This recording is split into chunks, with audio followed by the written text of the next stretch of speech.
नमस्कार, जय हिंद, वंदे मातरम। 18 न्यूज़ के लिए मैं किशोर यदुवंशी। इस समय हमारे साथ में हैं मुंबई के पूर्व उप महापौर और मौजूदा कांग्रेस के मुंबई के एक जानी मानी शख्सियत और नेता, उत्तर भारतीय समाज के प्रखर नेता, एक ईमानदार नेता की छवि रखने वाले राजेश शर्मा जी हमारे साथ में हैं।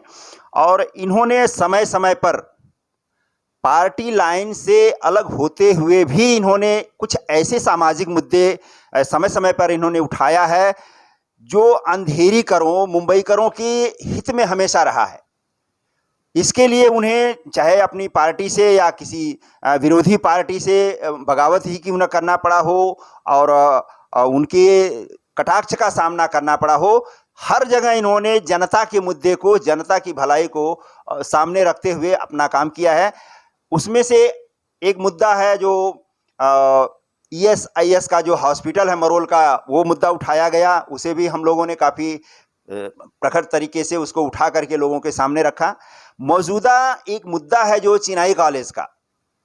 वो मुद्दा ऐसा है कि पिछले कई साल से इस कॉलेज को बंद कर दिया गया है और कुछ भूमाफिया कहें या बिल्डर लॉबी कहें या कुछ शासन के लोगों की मिली भगत से इस कॉलेज को बंद करके देश के, समाज के और इस अंधेरी की युवा पीढ़ी के साथ बहुत बड़ा छल किया जा रहा है। ऐसा शर्मा जी का कहना है कि इस चिनाई कॉलेज के माध्यम से कम 2000 करोड़ रुपए का घोटाला किया जा रहा है और इस कॉलेज के बंद कर देने के बाद यहाँ की युवा पीढ़ी शिक्षा से किस तरह से वंचित होगी, इसी बात को लेकर के हम आज शर्मा जी से जो है चर्चा करने जा रहे हैं।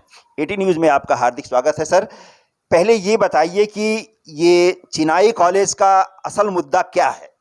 चिनाई कॉलेज और MVLU कॉलेज ये लक्ष्मी एजुकेशन सोसाइटी ट्रस्ट के माध्यम से चलाई जा रही थी 1963 से।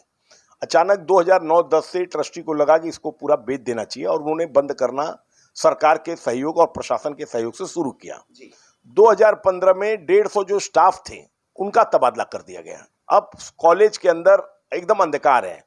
अब supreme court, high court, charity commissioner तीनों का निर्णय है कि कॉलेज बंद नहीं हो सकता।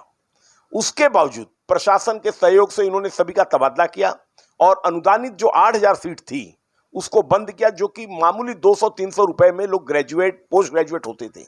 आज गैर अनुदानित जो है उसके लिए 20,000, 25,000 ऐसे फीस है। अब ये मैनेजमेंट जो है ये चाहती है बेचने के लिए, लेकिन उस पर हमारा अंकुश बहुत बड़ा लगा हुआ है कॉलेज पे, सुप्रीम कोर्ट, हाई कोर्ट और चैरिटी कमिश्नर का, कि आपको कॉलेज ही चलाना पड़ेगा।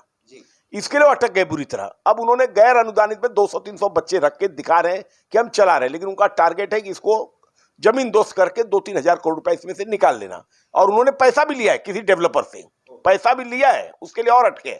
अब हम ये चाहते हैं कि जून के अंदर एकनाथ शिंदे जी की जो सरकार है वो यहाँ प्रशासक अपॉइंट करे और तुरंत इस कॉलेज को चालू किया जाए पूरे स्पीड में। नहीं तो और जो मुंबई शहर के 26 कॉलेज हैं इसी टाइप के, उन्होंने भी परमिशन मांगा है अनुदानित वर्ग करने के लिए और उसमें स्पष्ट लिखा है कि जैसे चिनाई कॉलेज के अनुदानित वर्ग के सभी कर्मचारियों का आपने तबादला किया, सिपाही से लेकर लेक्चरर तक, तो हमको भी परमिशन दीजिए। हम भी वही करना चाहते हैं। वो करना 26 प्रमुख कॉलेज। और वो गाड़ी मैंने अभी विधान भवन में बाला साहब थोरात, बंटी पाटिल जी से कहा है, आदित्य ठाकरे जी से कहा है कि इसको जोर से रोकिए, नहीं तो मुंबई शहर का जो शिक्षा है वो गरीब खत्म हो जाएगा, फिर उसको नक्सलाइट बनना पड़ेगा। लगता है शिक्षा 20,000, 30,000 रुपए एक साल का फीस, कहां जहां 200-300 रुपए में लोग पढ़ते थे वहां 20-20, 30-30 हजार रुपया, ये कैसे हो पाएगा? तो अभी उसकी लड़ाई हम लड़ रहे हैं और हमें विश्वास है कि ये चिनाई कॉलेज का प्रशासक अपॉइंट होगा, चिनाई कॉलेज पूर्ण गति में चलेगी और मुंबई के जो 26 कॉलेज बंद करने का जो इरादा प्रशासन या जो मिली भगत कर रही है उसको भी रोक लगेगी। तो इसके पीछे कौन लोग हैं? जैसे आपने कहा ना कि बिल्डर लॉबी है, और अगर इस तरह से बच्चों को शिक्षा नहीं दी गई एक मिनिमम चार्ज लेकर के, तो बच्चे आगे चल कर के नक्सलाइट होंगे, चोरी डकैती करेंगे, हत्या बलात्कार करेंगे, क्योंकि दिमाग से फ्रस्ट्रेट होंगे तो दूसरी उनकी चीज़ दिमाग में आएगी नहीं। तो इसके लिए अगर सरकार इस बीच में अगर कुछ निर्णय नहीं लेती है कि बच्चों के भविष्य के साथ इस तरह का प्रबंधन किया जाए, तो आपकी पार्टी या दूसरी पार्टी आपके साथ सहयोग करके इस मुद्दे को कहां तक लेके जाना चाहती है? नहीं, हमने तो इस मुद्दे को सुप्रीम कोर्ट के माध्यम से ये निर्णय ले चुके हैं कि ये कॉलेज बंद नहीं हो सकता। अब सरकार ने अनुदानित वर्ग बंद करने का पूरा सहयोग कर दिया और उन्होंने एक खुलासा किया है कि वहां गैर अनुदानित तो चल रहा है। मतलब जहां 8,000 बच्चे पढ़ते थे 200 रुपए में, वहां आज 250 बच्चे 20-20 हजार रुपया 30-30 हजार रुपया देके महीने का पढ़ रहे हैं। अब हमने जो ये लड़ाई है, विधान भवन में ये विषय ले रहे हैं बाला साहब थोराट, आदित्य ठाकरे जी और भी जो लोग, मैंने सबको पत्र लिखा है और उसके माध्यम से हम एकनाथ शिंदे जी से ये खुलासा चाहेंगे कि वो क्या भूमिका ले रहे हैं। और वो भूमिका अगर एडमिशन अपॉइंट होता तो हमारा काम हो जाता है, फिर 26 कॉलेज भी नहीं बंद हो गए, क्योंकि जो 26 कॉलेज के लोगों ने एप्लीकेशन किया है उसमें उल्लेख किया है चिनाई कॉलेज का, एक ने नहीं 26 ने। मतलब इसी चिनाई कॉलेज को उन्होंने ग्राउंड बनाया, उसी ग्राउंड बनाकर वो अनुदानित वर्ग बंद करना चाहते हैं कि अगर आप उनको बंद कर सकते हैं तो हमें भी करने दीजिए। तो इसके लिए हमने महाराष्ट्र विधानसभा जो चल रहा है अधिवेशन, उसके अंदर हमारे नेता ये करेंगे और उसके अंदर वो रणनीति बनेगी और हम मुंबई के शिक्षा विभाग को मतलब पूरी ताकत से भिड़ेंगे और मुंबई का जो शिक्षा है उसको बर्बाद नहीं होने देंगे। तो देखिए, एक मुद्दा तो ये है कि कॉलेज का है, दूसरा एक है हॉस्पिटल का, ESIS का जो कामगार हॉस्पिटल है वो मुद्दा ये है और उसकी भी लड़ाई शर्मा जी ने अपने स्तर पर लड़ा है। बीच में भूपेंद्र यादव जी वो आए थे और आपकी कई लोगों से बातचीत हुई, तो वो मुद्दा आपका कहाँ तक पहुँचा है और उस पर आप आगे क्या करना चाहते हैं? मेरी डॉक्टर राजेंद्र कुमार जो डायरेक्टर जनरल हैं एम्प्लॉय सर्विस इंश्योरेंस कॉर्पोरेशन के, उनसे रेगुलर बातचीत चल रही है। उन्होंने मुझे बताया कि 3-4 दिन के अंदर NBCC national building construction corporation, जिसको जवाबदारी दिया गया बनाने का, उससे वो पूरा काम करने के लिए 1 महीने के अंदर जल्दी से जल्दी उसको करवा रहे हैं और उसके बाद फुल फ्लेज हॉस्पिटल चालू हो जाएगा। हाँ। तो देखिए, शर्मा जी की ये लड़ाई एक तो काफ़ी हद तक रंग लाई है और भविष्य में जो है ESIS हॉस्पिटल जो है चालू होने की उम्मीद इन्होंने भी जताई है और लोगों ने भी जताई है कि ये मुद्दा कहीं ना कहीं जा कर के फाइनल होने वाला है।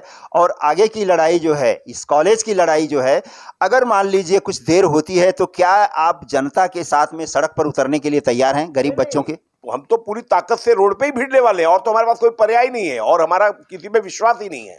तो अगर अभी विधान भवन का जो निर्णय है, हम क्योंकि उसके आगे स्टेप नहीं लेना चाहते, हम विधान भवन में मुख्यमंत्री जी क्या बयान करते हैं उसके ऊपर हमारा आगे का रहा है। अगर वो प्रशासक अपॉइंट करते तो हमारा इश्यू ही खत्म, चिनाई कॉलेज भी चालू हो जाएगा और 26 कॉलेज भी नहीं बंद होगा। फिर तो हम उनको आभारी रहेंगे, उनका स्वागत करेंगे। बहुत अच्छा।